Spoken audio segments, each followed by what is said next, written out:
ब्रह्मचर्य थोपा नहीं जाता। वह अनुभव की निष्पत्ति, वह किसी गहरे अनुभव का फल है और वह अनुभव संभोग का ही अनुभव है। अगर वह अनुभव एक बार भी हो जाए तो अनंत जीवन की यात्रा के लिए सेक्स से मुक्ति हो जाती है। तो दो बातें मैंने कही उस गहराई के लिए। श्वास शिथिल हो, इतनी शिथिल हो कि जैसे चलती ही नहीं, और ध्यान सारी अटेंशन आज्ञा चक्र के पास हो, दोनों आंखों के बीच के बिंदु पर हो। जितना ध्यान मस्तिष्क के पास होगा उतनी ही संभोग की गहराई अपने आप बढ़ जाएगी, और जितनी श्राव शिथिल होगी उतनी लंबाई बढ़ जाएगी, और आपको पहली दफा अनुभव होगा कि संभोग का आकर्षण नहीं है मनुष्य के मन में। मनुष्य के मन में समाधि का आकर्षण, और एक बार उसकी झलक मिल जाए, एक बार बिजली चमक जाए और हमें दिखाई पड़ जाए अंधेरे में कि रास्ता क्या है, फिर हम रास्ते पर आगे निकल सकते हैं। एक आदमी एक गंदे घर में बैठा है,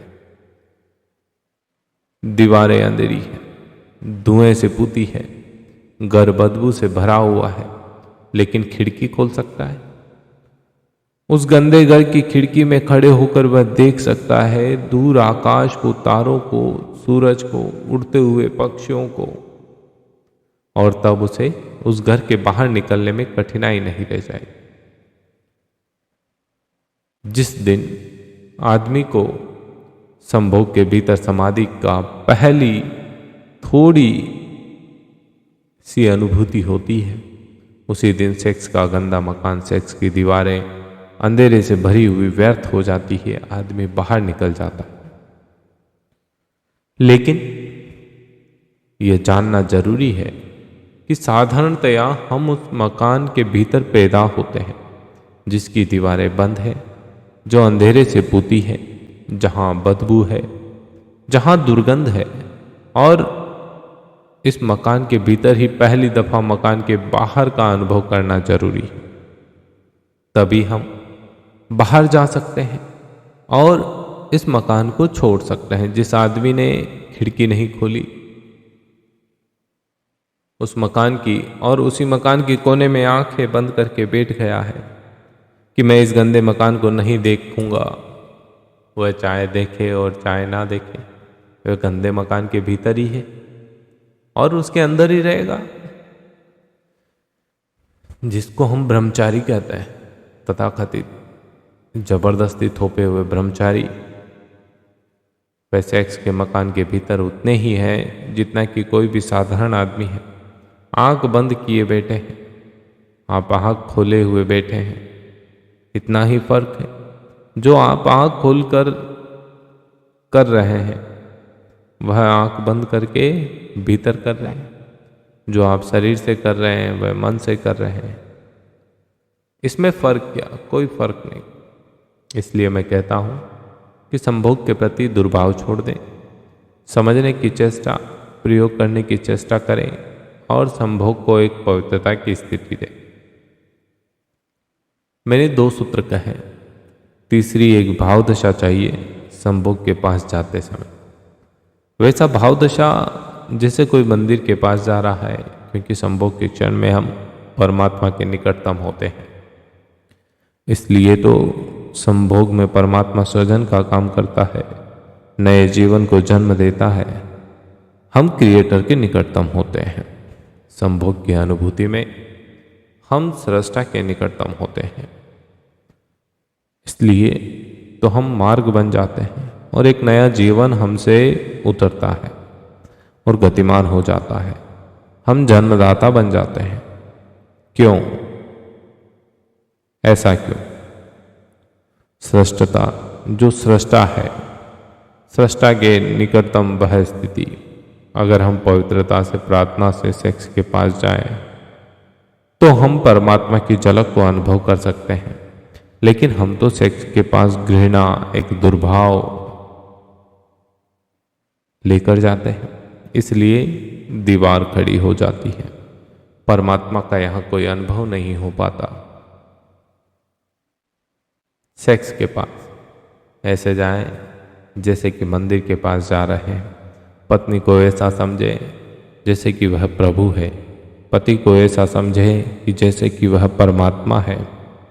और गंदगी में, क्रोध में, कठोरता में, द्वेष में, ईर्ष्या में, जलन में, चिंता के क्षणों में कभी भी सेक्स के पास न जाए।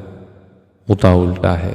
जितना आदमी चिंतित होता है, जितना परेशान होता है, जितना क्रोध से भरा होता है, जितना घबराया होता है, जितना एंग्विश होता है, उतना ही ज्यादा वह सेक्स के पास दौड़ा चला जाता है। आनंदित आदमी सेक्स के पास नहीं जाता। देखिए, आदमी सेक्स की तरफ जाता है क्योंकि दुख को भुलाने के लिए इसको एक मौका दिखाई पड़ता है। लेकिन स्मरण रखें कि जब आप दुख में जाएंगे, चिंता में जाएंगे, उदास हारे हुए जाएंगे, क्रोध में लड़े हुए जाएंगे, तब आप कभी भी सेक्स की उस गहरी अनुभूति को उपलब्ध नहीं कर पाएंगे जिसका कि प्राणों में प्यास है। वह समाधि की झलक वहां नहीं मिलेगी, लेकिन यहाँ उल्टा होता है।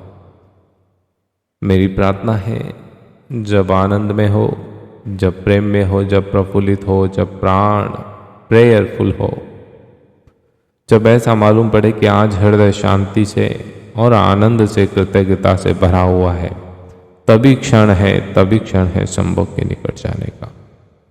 और वैसा व्यक्ति संभोग से समाधि को उपलब्ध होता है। और एक बार भी समाधि की एक किरण मिल जाए तो संभोग से सदा के लिए मुक्ति हो जाती है। समाधि में गतिमान हो जाता है। स्त्री और पुरुष का मिलन एक बहुत गहरा अर्थ रखता है। स्त्री और पुरुष के मिलन में पहली बार अहंकार टूटता है और हम किसी से मिलते हैं। मां के पेट से बच्चा निकलता है और दिन रात उसके प्राणों में एक ही बात लगी रहती है। जैसे कि हमने किसी वृक्ष को उखाड़ लिया जमीन से, उस पूरे वृक्ष के प्राण तड़पते हैं कि जमीन से कैसे जुड़ जाए, क्योंकि जमीन से जुड़ा हुआ होकर ही उसे प्राण मिलता है, रस मिलता था, जीवन मिलता था, वाइटलिटी मिलती थी। जमीन से उखड़ गया तो उसकी सारी जड़ें चिल्लाई, मुझे जमीन में वापस भेज दो।